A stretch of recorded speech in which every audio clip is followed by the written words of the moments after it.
Para iniciar, me permito presentar a la doctora Geraldine Suau en español. Voy a tratar de hacerlo en francés. Sí, qué bien. Perfecto. De aquí a Francia, quien nos ofrecerá la conferencia magistral Formar a los profesores universitarios en educación inclusiva. ¿Qué resistencias al cambio? ¿Qué perspectivas? Esta conferencia está dictada en francés, por lo que las personas que cuenten con la diadema pues ya podrán escuchar la traducción de manera simultánea, y las personas que estamos utilizando el teléfono celular, en el WhatsApp ahí pusimos la liga o también los datos para que puedan ingresar a la sesión de Zoom. Entonces, quien vaya a utilizar sus audífonos, así se puede conectar, y si no, traducción simultánea a los que sí tienen sus audífonos, por favor.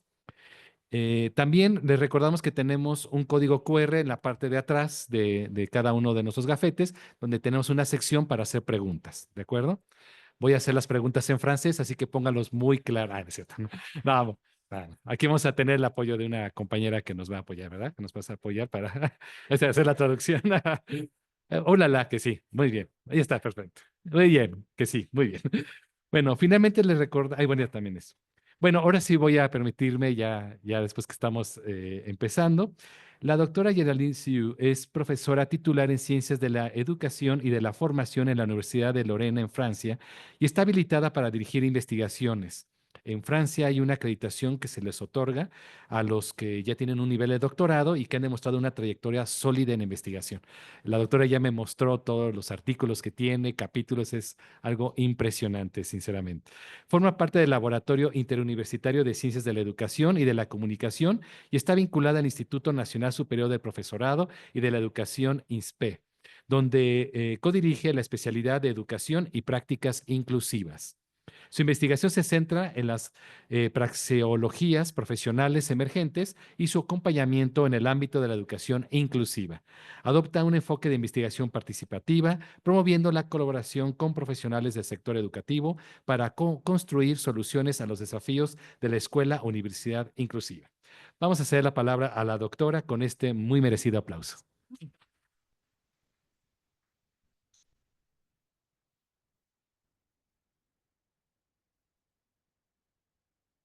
Bonjour. Donc, je vous remercie pour. D'abord, je voudrais remercier tous les organisateurs en fait de ce colloque. Nous avons été particulièrement bien accueillis et je tenais à vous remercier grandement. Donc, je suis très contente d'être avec vous aujourd'hui.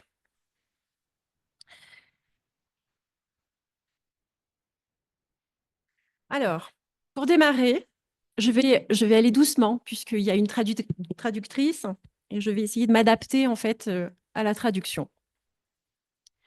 L'UNESCO, puisque c'est la thématique du colloque, appelle à une transformation majeure de l'éducation afin, je cite, de réparer les injustices passées et pour renforcer notre capacité à agir ensemble pour un avenir plus durable et plus juste. Est-ce bien? Oui. Ainsi, il m'a semblé que questionner les défis de la mise en œuvre des politiques inclusives à l'université et la culture du changement des enseignants universitaires s'inscrit directement dans cette dynamique. En effet, les enseignants universitaires, nous les oublions parfois, et la formation des enseignants universitaires est un levier essentiel pour faire évoluer l'éducation et pour tout changement de paradigme. Et l'éducation inclusive est un changement, un défi en termes de paradigme. Dans le cadre de cette conférence, je vais donc questionner la formation des enseignants universitaires français à l'éducation inclusive. Quelle résistance au changement, quelle perspective?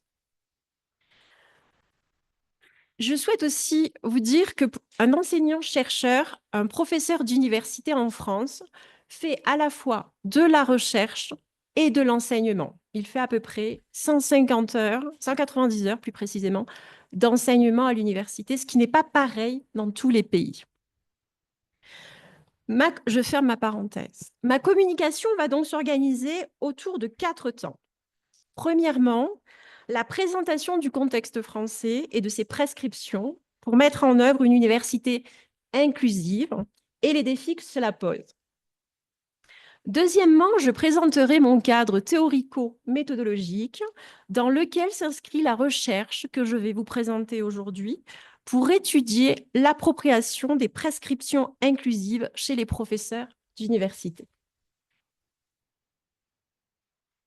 Je discuterai ensuite quelques résultats de résistance au changement des enseignants du supérieur, des professeurs, et enfin, je terminerai sur quelques perspectives en lien avec la thématique du colloque.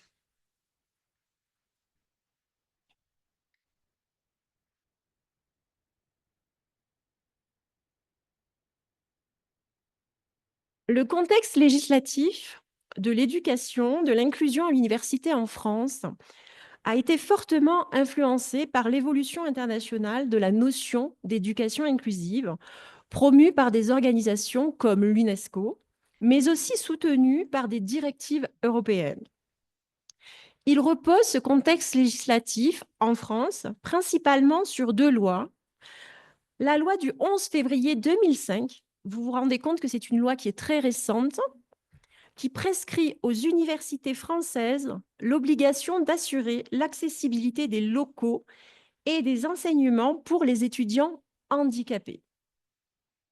Par la suite, c'est la loi Fioradio du 22 juillet 2013 qui a renforcé ce cadre législatif en prescrivant aux universités le développement de ce qu'on appelle des schémas directeurs handicap qui définissent pour chaque université les actions à mener pour favoriser l'accueil et l'accompagnement des étudiants handicapés jusqu'aux aménagements des conditions d'études.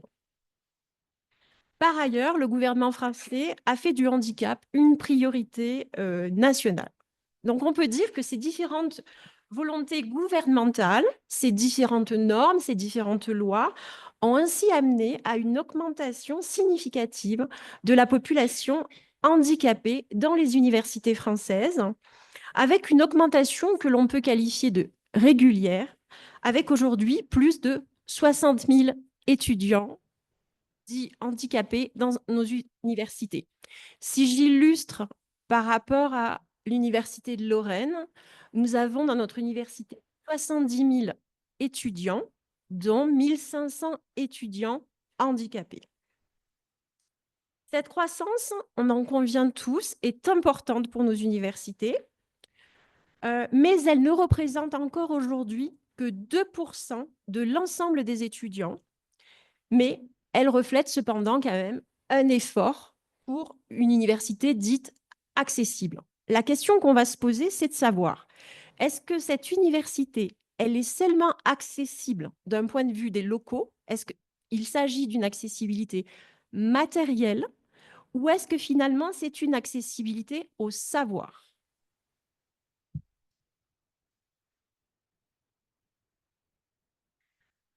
Alors, quand l'on regarde les rapports gouvernementaux, que disent-ils? Ils disent que depuis 2005, effectivement, il y a bien une accessibilité, je viens de vous le dire, puisque j'ai énoncé le chiffre de 2%, mais ils précisent également qu'un certain nombre de défis persistent. Quels sont-ils? Ils concernent d'abord l'accessibilité à certaines filières, c'est-à-dire que l'ensemble des étudiants handicapés n'accèdent pas à l'ensemble des filières universitaires françaises. Ils sont en effet, ces étudiants, majoritairement inscrits dans les diplômes de licence. Et ils sont sous-représentés dans des filières qui sont assez sélectives en France, qui sont des filières professionnelles courtes, qui sont dites de BTS, brevet technicien supérieur, avec de tout petits effectifs. Ils sont également exclus, ou en très petit nombre, des écoles d'ingénieurs, des écoles de commerce, où l'accessibilité reste un défi réel, un défi majeur. Et enfin, c'est très important, les étudiants handicapés réussissent moins bien que les autres étudiants, quelle que soit la diplomation, quel que soit le diplôme. Et enfin, il y a très très peu d'inscrits en doctorat. Ainsi, que pouvons-nous dire? Nous pouvons déjà dire que même s'il y a de nombreux textes en France, je viens de vous parler de 2 lois, mais il y a plus d'une dizaine de lois, les lois, s'il y a des rapports, s'il y a de plus en plus de cadres d'action, notamment le dernier qui s'appelle Pour une université inclusive du ministère de l'enseignement supérieur français, la mise en œuvre reste compliquée, tant pour les professeurs que pour les étudiants qui, eux, se sentent ou qui peuvent se sentir exclus, en fait, du droit commun et donc de l'université. Ce qui fait pour les chercheurs français, ce qui fait pour les chercheurs français, le fait que l'éducation inclusive est un objet à fort enjeu local, territorial. Face à ce défi de l'inclusion universitaire, des recherches en sciences humaines et sociales commencent à se développer, mais les revues de littérature actuelles montrent qu'il y a peu de travaux en Europe sur les pratiques inclusives des professeurs d'université. Les recherches se concentrant davantage sur les politiques du handicap, Frétinier, Martel, Mazzilli, sur les stratégies d'apprentissage des étudiants à besoins éducatifs particuliers avec des auteurs, des chercheurs comme Ebersold, Cabral, Père, ou encore sur la question de l'insertion professionnelle qui reste une difficulté majeure pour les personnes en situation de handicap avec les travaux de Verretou. Et enfin, des travaux sont présents aussi, mais tout juste émergents, sur les services et les acteurs d'accompagnement au sein des universités, notamment avec Aïta Moutsaleb, Millon, etc. Mais il y a un axe qui est peu exploré, qui reste terriblement peu exploré, c'est la question de l'accessibilité au savoir, puisque c'est bien ça la question, en fait, qu'ils accèdent aux enjeux de savoir comme les autres étudiants. C'est donc bien la question de l'accessibilité au savoir et des pratiques inclusives, et notamment des pratiques des professeurs d'université, des enseignants-chercheurs, ceux qui enseignent donc à l'université aux étudiants. Ce n'est pas forcément un sujet tabou, mais ça reste un sujet difficile à explorer. Pourquoi? Parce que nous n'aimons pas toujours, en tant qu'enseignants-chercheurs, professeurs d'université, montrer nos pratiques.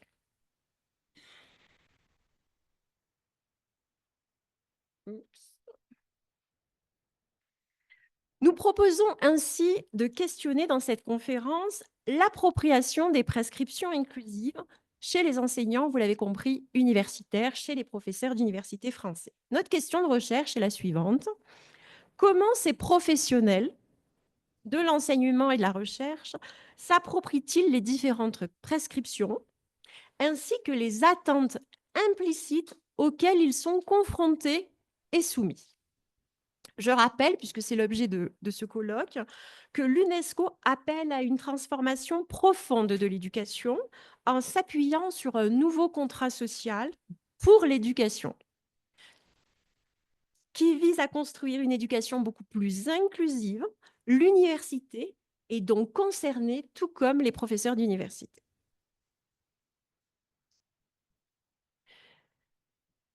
Mais comment questionner cette appropriation des prescriptions? Et c'est là où je vais questionner mon cadre théorico-méthodologique. Il nous semble que la théorie anthropologique du didactique de Chevalard est intéressante à convoquer. Je fais d'ailleurs une parenthèse puisque lors de la première conférence, mon collègue a utilisé en fait, peut-être que vous le connaissez, le triangle didactique, El Triangulo Didactico, qui est un concept de Chevalard. Donc, je fais référence en fait à ce même auteur, à sa théorie, la théorie anthropologique du didactique. Pourquoi? Parce que ce n'est pas simplement une théorie didactique, donc une théorie en mathématiques, mais c'est surtout une théorie anthropologique. Qu'est-ce que ça veut dire? Ça veut dire que pour cet auteur, les institutions, c'est marqué, les institutions influencent les conduites humaines. Je cite, les gens font les institutions font les classifications modèlent les actions. Et donc, on voit là, en fait, qu'on a ce qu'on appelle une échelle de codétermination. C'est-à-dire qu'en fonction de la civilisation, cela, à terme, va impacter sur la société, va impacter sur les institutions gouvernementales, va impacter sur les établissements scolaires, les universités, jusqu'aux pratiques des acteurs. Cela suggère donc que les praxéologies sont les pratiques et les discours qui sont liés à une activité, donc celle-là des professeurs d'université, ce dont je suis en train de parler, sont souvent la partie visible d'un ensemble beaucoup plus complexe de relations et d'influences institutionnelles. Ainsi, la théorie anthropologique du didactique, et plus spécifiquement la théorie des rapports, qui est une toute petite partie de la théorie anthropologique du didactique, est intéressante pour ma démarche, puisqu'elle vise à identifier la manière dont une personne va s'engager dans son activité d'enseignement. Cela signifie que les pratiques et les discours des enseignants de l'université en matière d'inclusion sont influencés par leur propre rapport au savoir sur le handicap, ainsi que par les normes et les valeurs qui sont dites institutionnelles.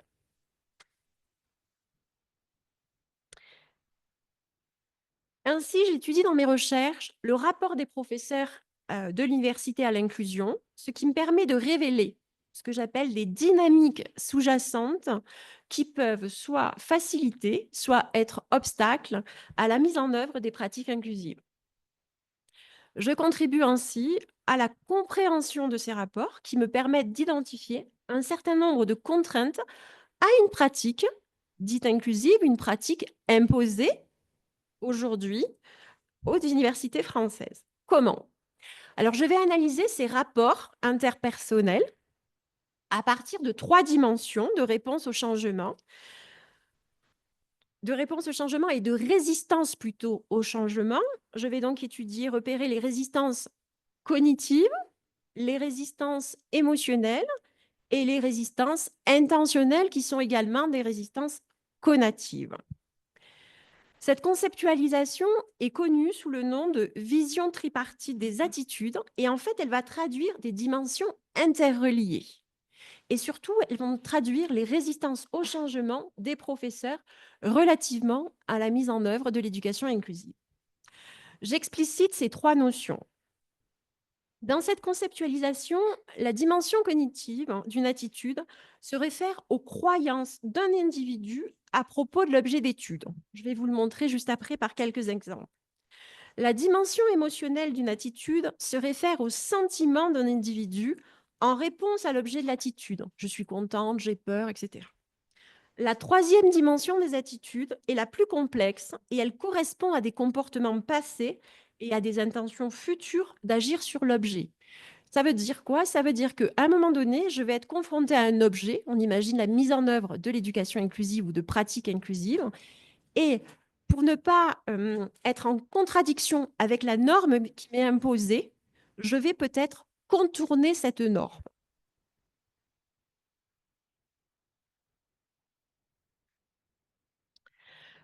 Donc, pour recueillir la parole sur les résistances, je me suis appuyée sur une formation que j'anime, qui est la formation Penser et agir sur sa pratique d'enseignement pour une université inclusive. C'est une formation qui vise à accompagner chaque année des professeurs d'universitaires, stagiaires, des professeurs d'universitaires qui intègrent l'université, à l'Université de Lorraine, dans une sensibilisation aux pratiques pédagogiques inclusives. En France, on demande aux nouveaux professeurs d'université de faire une formation la première année de 30 heures en pédagogie. Et cette formation est obligatoire. Le programme est de 14 heures sur 2 séances et il a été conçu par une équipe de 3 enseignants-chercheurs et par le délégué handicap de l'Université de Lorraine. Donc, ça va être en fait ma base de recueil de données. Alors, que comporte cette formation? Donc, elle vise une connaissance des droits et des devoirs des enseignants et des étudiants en situation de handicap, en se basant sur les législations et la réglementation en vigueur. Elle permet aussi aux professeurs d'identifier les structures de soutien au sein de l'université, telles que par exemple le service d'accompagnement des étudiants en situation de handicap. Voilà, ce volet permet aux enseignants de savoir comment et où orienter les étudiants en situation de handicap, s'ils ont besoin d'un soutien. La formation permet aussi de travailler sur les enjeux de la pédagogie inclusive, qui vise à intégrer la diversité des étudiants dans les pratiques pédagogiques. Et enfin, elle vise aussi à s'interroger sur ses propres pratiques d'enseignant en se basant donc sur des réflexions plutôt critiques, réflexives de ces méthodes pour mieux les adapter aux besoins d'une population étudiante diverse. La formation se présente comme un dispositif pluri-institutionnel et va s'organiser en 3 micro-institutions distinctes, chacune jouant un rôle spécifique dans l'accompagnement des EC. La première micro-institution, la micro-institution d'exploration, a pour objectif de favoriser une prise de conscience des enjeux de l'inclusion et d'explorer ses représentations personnelles. Ce qui m'amène en fait à un certain nombre d'activités ou à proposer un certain nombre d'activités aux enseignants, chercheurs, qui sont les suivantes. On leur demande d'exprimer leurs attentes et leurs motivations à être dans la formation. On les fait travailler à partir du photolangage sur la notion d'inclusion et d'exclusion. Quelle différence entre ces deux notions pour eux? On travaille avec eux sur quelques présentations de notions clés et d'études récentes, dont je viens de parler préalablement. Et enfin, on diffuse quelques vidéos sur les dispositifs d'accompagnement de l'Université de Lorraine. C'est le début dans cette micro-institution, c'est vraiment la question de l'exploration. Qu'est-ce que l'éducation inclusive? Que ce doit être l'université inclusive? Par contre, dans la MI2, dans la micro-institution 2, c'est une micro-institution qui est dite de confrontation et d'analyse. Il s'agit là de confronter les professeurs à des situations réelles d'étudiants en situation de handicap pour élaborer avec eux des solutions concrètes. Qu'est-ce à dire? En termes d'activité, on va avoir le témoignage de 3, 4, voire 5 étudiants qui sont déclarés handicapés, qui vont venir parler de leurs difficultés à l'université et de leurs troubles, dyslexie, dyspraxie, etc. À charge pour les enseignants en situation de proposer des solutions pédagogiques et de devoir les présenter à leurs pairs, mais surtout aux étudiants qui vont échanger directement avec eux pour affiner leurs propositions. Enfin, une troisième micro-institution qui est une réflexion collective et d'innovation, et où là, on va chercher à encourager une réflexion collective sur des pratiques inclusives afin de stimuler ce qu'on pourrait appeler, ce qu'on appelle tous une innovation pédagogique. Et on leur demande de là de venir échanger sur des expériences qu'ils ont vécues ou et on leur propose des incidents qui sont dits critiques pour qu'effectivement, ils puissent interagir et communiquer dessus. Je vous donne l'exemple d'un incident critique sur lequel on a travaillé récemment. C'était le témoignage d'un étudiant qui ne pouvait pas. Alors là, on est sur une accessibilité matérielle, mais c'était le témoignage d'un étudiant qui disait: je n'ai pas pu rentrer, en fait, je n'ai pas pu suivre les enseignements car je n'ai pas accès au bâtiment. Il suffisait que le professeur baisse juste la plaque en fer pour rentrer dans la salle et je pouvais y rentrer. Et il rajoute: c'était en hiver. Et je suis restée à l'extérieur. Voilà. C'est un incident critique, par exemple, qui peut être énoncé. Là, on est sur une accessibilité matérielle, mais on peut choisir aussi de présenter des incidents en lien avec une accessibilité plutôt au savoir.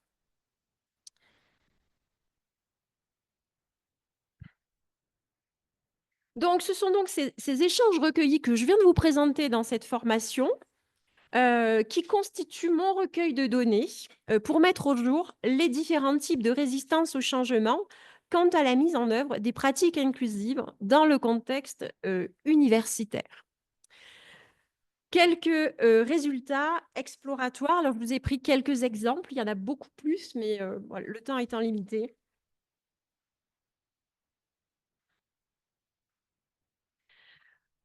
Alors, tout à l'heure, je vous ai dit que j'allais vous présenter les résistances selon 3 marqueurs, 3 descripteurs, et on va donc démarrer par le premier descripteur qui est celui de la résistance cognitive. Donc, on va voir que les enseignants, chercheurs, les professeurs d'université française ont une activité qui est marquée par un rapport de résistance cognitive.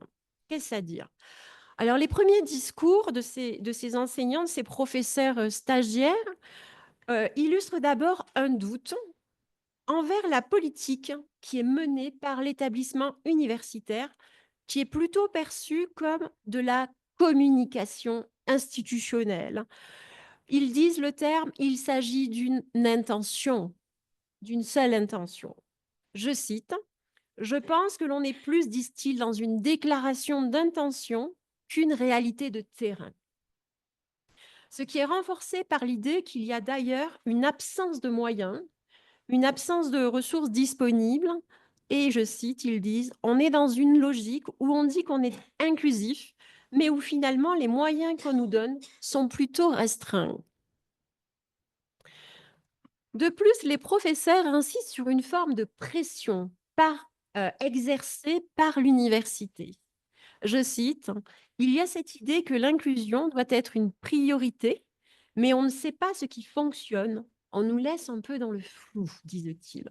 Et un autre précise, je crois qu'on met beaucoup de pression sur les professeurs d'université pour être inclusifs. Ces premiers verbatims, ces premiers discours montrent ainsi un décalage qui est perçu par les professeurs entre le discours institutionnel sur l'inclusion et sa mise en œuvre. Leur résistance semble amplifiée par la perception de leur institution qui ne serait donc qu'une intention, ce qui est susceptible d'alimenter une forme de méfiance, je pourrais dire. De plus, cela est conforté par ce qui est considéré comme une absence d'engagement institutionnel, puisqu'il n'y a pas de mise en place d'action, de moyens spécifiques, ni de formation adaptée, puisque 14 heures ne leur paraît pas suffisant.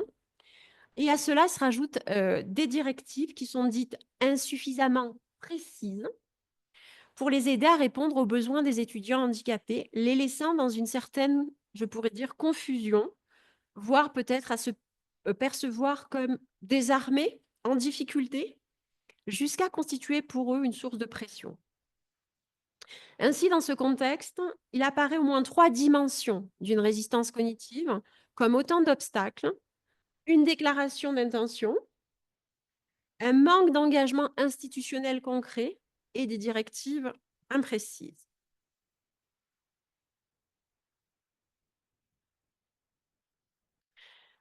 Leur activité est également marquée par un rapport de résistance émotionnelle.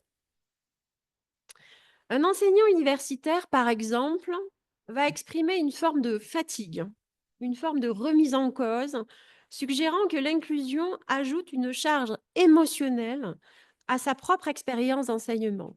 Je cite, je souffre en enseignement, c'est-à-dire que pour moi, c'est vraiment fatigant. À chaque fois que je suis susceptible de me remettre en cause, j'ai l'impression de ne pas bien faire. Un autre semble montrer une résistance liée à une peur, à une insécurité quant à ces pratiques pour répondre aux besoins des étudiants handicapés. Et il va dire, j'ai peur de ne pas être capable de gérer certaines situations. Enseigner, ce n'est pas toujours évident, car nous ne sommes pas vraiment formés. Et par rapport à certains étudiants, l'idée de faire des erreurs me stresse, dit-il. Je ne sais pas, ce n'est pas toujours facile. D'ailleurs, il rajoute, à chaque fois que je dois adapter quelque chose, j'ai cette crainte de ne pas assez faire, de ne pas être à la hauteur des attentes. Ça devient frustrant. Et enfin, un autre vient préciser, on parle d'inclusion, mais on dirait que c'est à moi de gérer. Sans vrai soutien, finalement, c'est difficile. L'analyse de ces quelques exemples révèle un rapport de résistance qui est marqué par plusieurs dimensions émotionnelles, en plus des dimensions cognitives que j'ai citées tout à l'heure. D'abord, une fatigue, comme un sentiment de souffrance et de remise en question qui semble provenir de la nécessité d'ajuster systématiquement ces pratiques d'enseignement pour répondre à la diversité des étudiants, engendrant même un sentiment d'inefficacité. Et ça, c'est très important parce que, en fait, c'est ce que je vous ai montré dans mon premier schéma. l'accueil des étudiants handicapés dans l'université française est exponentiel. Et donc, il y a une multiplication des étudiants avec des troubles spécifiques divers. Et donc, les enseignants ont l'impression de devoir adapter systématiquement leur enseignement à chaque étudiant, ce qui les met dans une situation de fatigue. C'est aussi, disent-ils, la peur qui est évoquée et qui se manifeste principalement par une insécurité liée à la gestion des situations qui, pour eux, sont dites à problème. Ils ne se sentent pas, disent-ils, capables. Ce n'est pas leur activité. Ils craignent donc de ne pas être à la hauteur de leurs étudiants. C'est ensuite, disent-ils, je l'ai précisé tout à l'heure, le stress qui découle de la peur de ne pas savoir gérer certaines situations et qui va être accentué par l'absence de formation, comme j'ai pu le dire. Ainsi, ce que je veux dire par rapport à ces exemples, par rapport à ces éléments-là, c'est que les différents ressentis peuvent non seulement amener à une insatisfaction, voire à un sentiment d'isolement qui peut être exacerbé par ces autres émotions qui sont déjà présentes et qui ne peut que renforcer leur résistance à adopter donc de nouvelles pratiques. Or, je rappelle qu'il est nécessaire pour une éducation au sens de l'UNESCO, que nous modifions tous nos pratiques, y compris à l'université.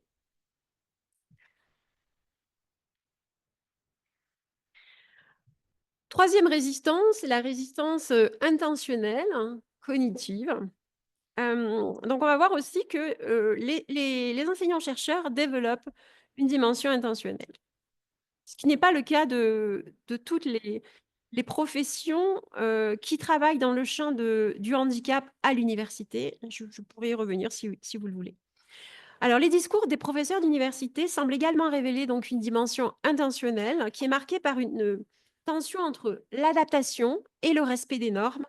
Par exemple, un des enseignants universitaires va déclarer: «Je suis obligé parfois de corrompre un peu les règles. Je fais ça parce que sinon on ne sait pas si c'est un étudiant qui n'a rien à faire de ses copies, donc qui a du mal à travailler, ou qui écrit très mal en raison de son handicap.»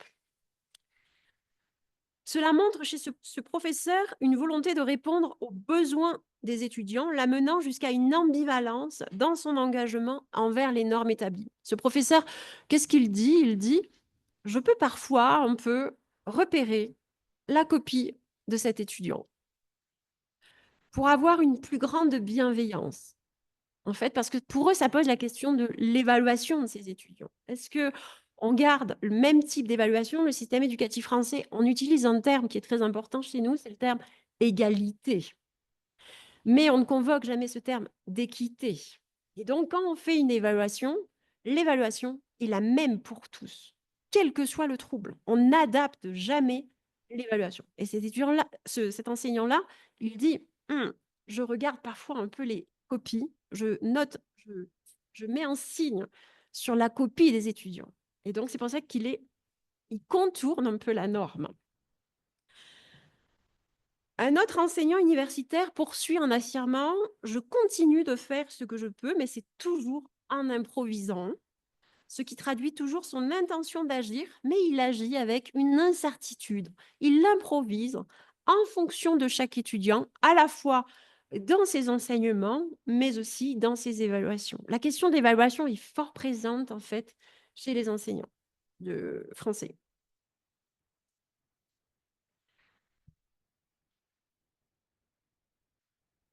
Un autre va exprimer une préférence pour rester en marge des procédures formelles d'inclusion.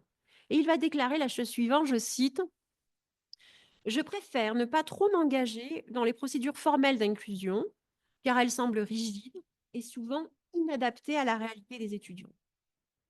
Un autre professeur va souligner son intention de privilégier des approches beaucoup plus flexibles, individualisées, qui sont perçues pour lui comme beaucoup plus efficaces que l'ensemble des protocoles du process institutionnel, en affirmant: «Quand je vois un étudiant qui a du mal, j'essaie d'intervenir discrètement plutôt que de passer par les canaux officiels qui prennent trop de temps.» Je vous l'illustre. Si on est sur une accessibilité matérielle, l'étudiant, par exemple, aura besoin d'un ordinateur en cours.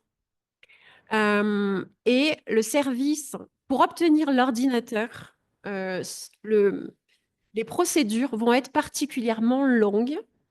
Et donc, cet enseignant va faire le choix de prendre un ordinateur qu'il a dans son laboratoire ou dans son département d'enseignement pour le proposer à cet étudiant, par exemple. Mais l'improvisation devient alors aussi une stratégie. J'improvise avec ce que je suis, avec ce que je sais. Que dire de ces résistances? Cette résistance intentionnelle, elle ne s'inscrit pas dans une contestation de la norme, la mise en œuvre de l'éducation inclusive, mais plutôt dans un ajustement des pratiques pédagogiques, puisqu'il s'agit de, je cite, de corrompre un peu les règles ou d'improviser, et où l'adaptation devient une modalité pour équilibrer l'impératif de conformité et l'engagement envers les étudiants. Cette dimension intentionnelle de la résistance, et ils ne sont pas nombreux, peut également être associée à ce qu'on appelle une subversion discrète et une subversion de l'intérieur des institutions où l'enseignant cherche à apporter une réponse aux problèmes rencontrés en situation, puisque les seules procédures ne sont pas suffisantes pour travailler sur une accessibilité au savoir. Fournir un preneur de notes, euh, euh, rendre accessibles les locaux, euh, donner un peu plus de temps pour réaliser les évaluations, c'est bien, ça participe d'une accessibilité, mais ce n'est pas suffisant pour accéder aux enjeux de savoir. Et donc, ces professeurs-là, quelques professeurs sur la résistance intentionnelle disent justement, je m'aperçois que ce n'est pas suffisant, qu'est-ce que je peux faire à titre individuel?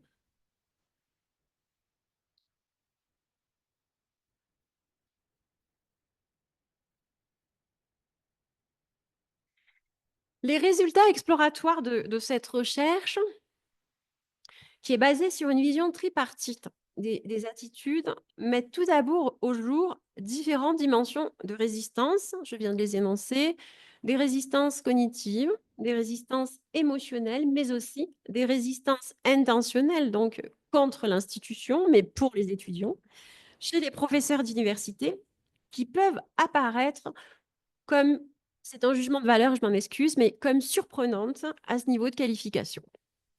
Les sentiments qui sont décrits sont des sentiments de fatigue, de souffrance, d'inquiétude de la part de ces professeurs par rapport à la mise en œuvre de ces politiques, et elles témoignent d'une charge émotionnelle qui est assez importante. De plus, l'interdépendance de ces trois dimensions nous paraît importante à questionner, car chacune de ces dimensions influence les autres dimensions. En fait, ce sont des dimensions interreliées qui vont rajouter en contrainte. Par exemple, la résistance cognitive des professeurs d'université alimente une surcharge émotionnelle, tandis que cette dernière, donc la résistance émotionnelle, va influencer la dimension intentionnelle en donnant lieu à ce que nous pourrions nommer des stratégies compensatoires isolées.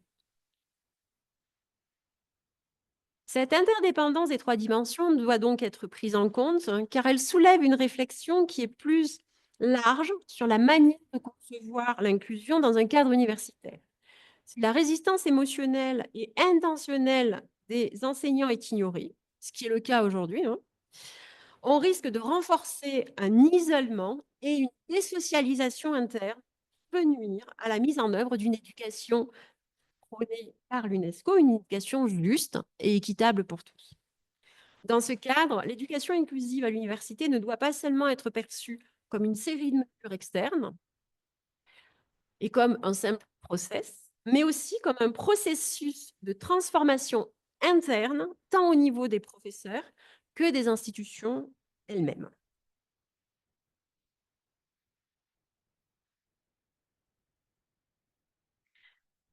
Que nous apporte donc cette réflexion sur les résistances au changement? Les recherches menées ont mis en lumière des résistances à l'éducation inclusive. En nous appuyant sur le modèle du triangle de transformation d'Al-Yunsal 2020, nous pouvons envisager quelques perspectives pour surmonter ces obstacles et promouvoir une éducation inclusive. Le triangle de transformation d'Al-Yunsal est composé de 3 sommets, le logos, Epithumia et l'ergon. Et le sommet du logos, je trouvais ça intéressant, renvoie à la capacité de rupture avec les paradigmes existants afin de réformer profondément le système éducatif. Et dans le cas de l'éducation inclusive à l'université, les résistances, me semble-t-il, sont liées à des modèles de pensée qui sont profondément ancrés dans des pratiques éducatives traditionnelles, magistrales, descendantes, qui privilégient également une approche élitiste à l'université. L'université est sélective, l'université sélectionne. Pour toute rupture paradigmatique, comme l'est l'éducation inclusive, une condition semble s'imposer. On ne peut que s'inscrire dans des perspectives sur du long terme. Il faut en effet disposer du temps nécessaire au changement, puisqu'il s'agit d'une réforme que l'on peut qualifier de transformationnelle et non pas d'une réforme adaptative. Il nous faut donc engager la construction d'un nouveau système et non pas simplement l'ajuster, ce que l'on nous demande trop souvent de faire, y compris pour les enseignants-chercheurs à l'université. Le second sommet, c'est celui de l'épithumia, se réfère au désir, à la motivation pour nourrir l'éducation de demain. Et il est directement lié aux résistances émotionnelles dont je vous ai parlé, mais aussi qui, de manière générale, émergent dans le cadre des réformes éducatives.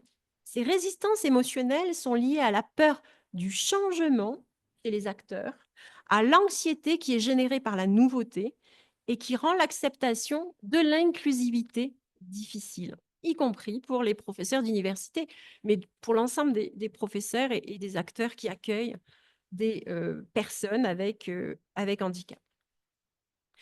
Pour faire face à ces résistances, il est important de cultiver ce qu'on pourrait appeler une éthique du futur qui serait fondée sur l'espoir et le désir de transformer positivement les systèmes éducatifs. Et enfin, le troisième sommet, qui est le sommet de l'Ergon, représente l'action, l'engagement concret dans le changement. Cela signifie que l'éducation ne peut plus être vue comme un secteur isolé, comme c'est souvent le cas en France, mais qu'elle doit collaborer activement avec d'autres sphères de la société, tels que les secteurs économiques, les secteurs politiques et même les secteurs technologiques. Il y a entre l'école, l'université et la société ce que je pourrais appeler une indissociabilité. Ainsi, l'action durable implique également de repenser les modèles de gouvernance au sein des systèmes éducatifs. Je vous remercie pour votre attention.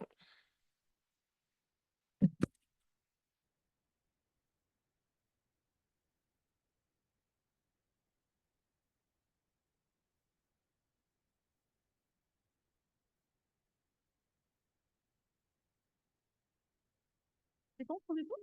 Sí, perfecto.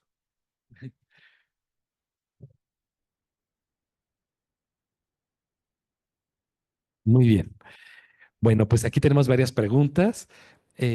Ahorita nos vamos a pedir a Maite, nuestra traductora, para que venga y que nos pueda, sobre todo para hacer las preguntas en francés, ¿de acuerdo? Porque hoy no quiero hablar mucho francés. Sí, exactamente. Bueno, entonces, ahorita bueno, voy diciendo la primera pregunta en español y ya ahorita nos ayuda la traductora, ¿no? Dice, ¿cómo es la didáctica en materias no tradicionales como en las artes o el deporte? ¿Cómo sería en ese contexto, ¿no? Porque, para hacer la diferencia, ¿no?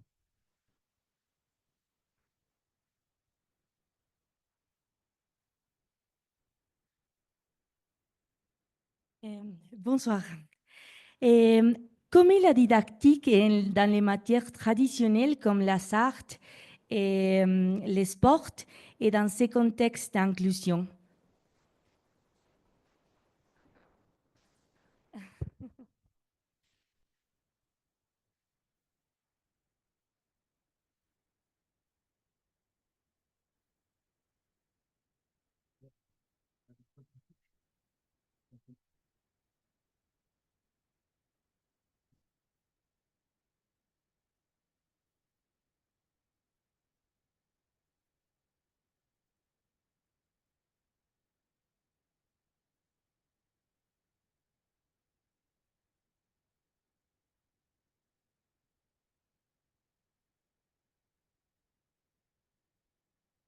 Ah, il est là.